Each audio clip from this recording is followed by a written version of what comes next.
presidente Santos. El segundo punto que queremos manifestar es una pregunta para el doctor Mauricio Cárdenas. Ministro, a nosotros nos queda la siguiente inquietud. Se toma el impuesto a la renta, que es un 33%, y se disminuye a un 25%, y queda un 8% que pues ya el Estado no lo va a recibir. Entonces, digamos, ese 8%, ¿cómo se va a financiar? Porque ahí va a haber un hueco. Teníamos entendido que ese 8% se iba a financiar, y también para los ponentes, doctor Camilo Sánchez, doctor Antonio Guerra, bueno, en general todos los ponentes, que ese 8%, ese hueco, se iba a cubrir con el imán que se le iba a cobrar a la clase media.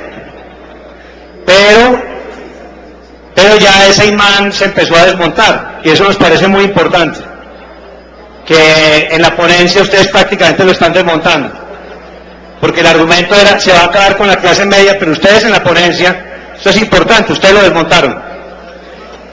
Pero al desmontarlo, ese 8%, ¿con qué se va a financiar? Esa es la pregunta que quiero hacer. ¿Se va a financiar con deuda? Porque en estos días, pues aquí se solicitó también un cupo para deuda. ¿Se va a financiar con Sistema General de Participaciones? El doctor Camilo Sánchez ahora decía, vamos a fortalecer a los departamentos. ¿De dónde van a salir esos recursos? Ese 8%. Es decir que habría un déficit, y en términos de estabilidad fiscal, ¿qué va a pasar con ese 8%? El tercer punto son razones de equidad o de inequidad, porque uno de los planteamientos centrales del gobierno son, esta reforma tributaria es para promover equidad y para generación de empleo. Entonces, si lo que se busca es combatir la inequidad, yo pregunto, señor ministro y señores ponentes, ¿por qué no se graban los dividendos?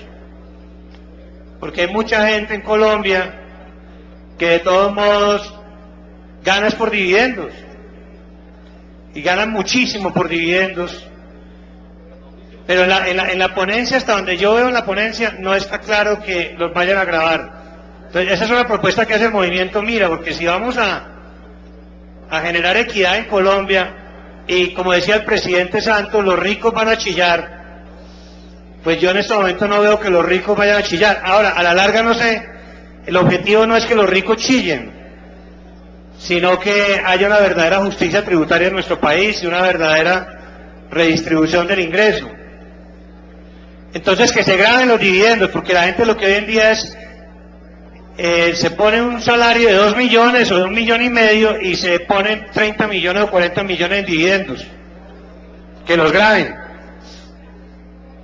Lo otro también, que le diría yo al ministro Mauricio Cárdenas y a los ponentes y a los honorables senadores y senadoras, es que si nosotros realmente vamos a combatir la inequidad, señor ministro, deberíamos gravar a las multinacionales mineras, porque, ministro, ¿cómo es posible, usted bien lo sabe, que por un concepto de la DIAN, hoy en día las grandes multinacionales de la minería pueden deducir sus regalías?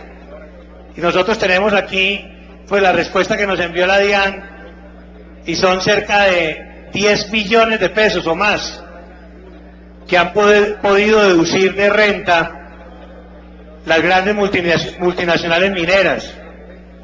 El movimiento Mira radicó una proposición junto con el senador Virgüez, y esperamos los ponentes y el gobierno nacional la respalde, porque estamos hablando de más de 10 billones de pesos que hoy en día las empresas de minería deducen, porque las regalías las pueden deducir.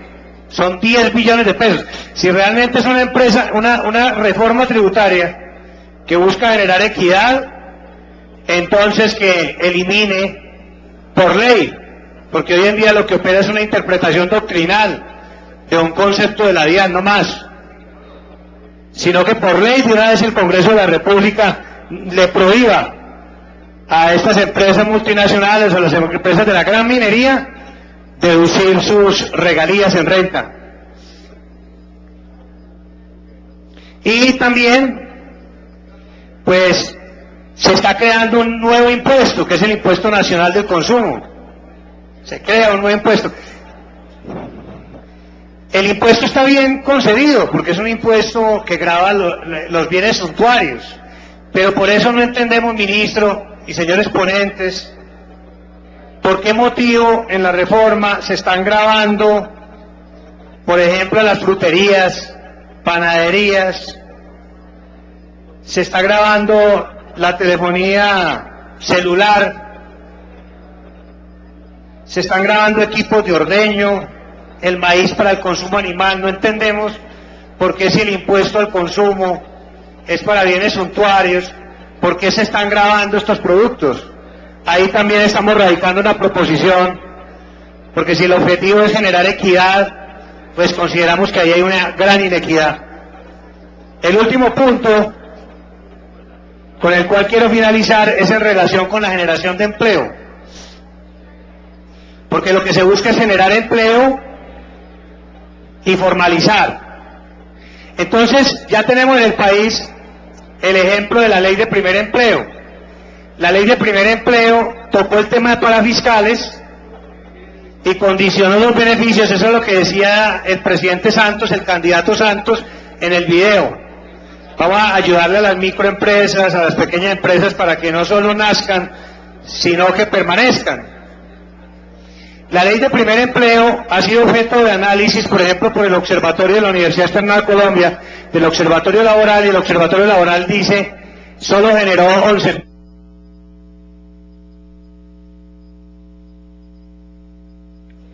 Sonido para el senador Maena, que este debate... Muchas gracias, presidente. Todo el tiempo que sea necesario. Gracias, presidente. En la Universidad Externada dijo, solo se generaron 11.000 empleos. Y el ministro de Trabajo dijo, no, él habla, no dijo generaron, ni crearon, sino que él dijo, son 400.000 empleos. Yo entiendo es que se formalizaron, pero formalizar es una cosa y crear empleo es otra cosa. En la ley de primer empleo se habló de que se daban los beneficios de los parafiscales condicionado a la formalización, pero aquí no hay condiciones. ¿Funcionará o no funcionará? ¿Se quedará solo en la formalización o también pasará a la generación? Esa es la pregunta que queremos dejar. Y el doctor Camilo Sánchez decía ahora, bueno, pero me van a decir que eso ya pasó con el acto legislativo 012, que se va a acabar la inversión social. Digamos, el tema es que en este caso, con el CRE, que es el impuesto de equidad, vamos a ir por las utilidades de las empresas, sobre todo la gran minería y el sector financiero. Eso está bien, pero el sector social lo vamos a poner a depender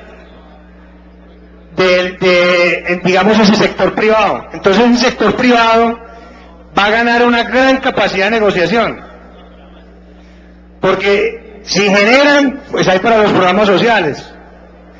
Y hasta qué punto nosotros como Congreso vamos a tener capacidad de negociación en la parte tributaria, por ejemplo, o de lo que planteamos ahora de sacarlos de la deducción de renta, si prácticamente ellos son los que van a decir, no, de nosotros está dependiendo el bienestar familiar, de nosotros depende el SENA, de nosotros depende la salud. No me toque porque lo social se va a debilitar. Es que aquí hay una relación directa.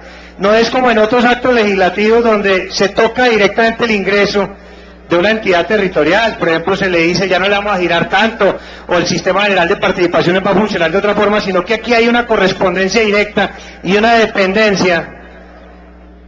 Se ata, se liga el ingreso del SENA, del bienestar familiar, a las utilidades que genere la gran minería, por ejemplo, del sector financiero. Y ahí vamos a perder poder de negociación, capacidad de legislación, autonomía, y de alguna manera vamos a empeñar los programas sociales a esas grandes multinacionales. Y pregunto yo, ¿eso es equidad o inequidad? No sé, me parece que es una situación incómoda. Y desde ese punto de vista, la fórmula que el doctor Mauricio Cárdenas ha venido sosteniendo de garantizar inflación más 2 puntos porcentuales, que es la fórmula para garantizar la permanencia del ICBF y el SENA, nos parece que debería ser otra. Debería ser una fórmula donde se crezca anualmente por ahí el IPC más la demanda de los servicios sociales, porque siempre va a haber más demanda de servicios sociales, y qué tal que sea más allá de la inflación y de los 2 puntos porcentuales.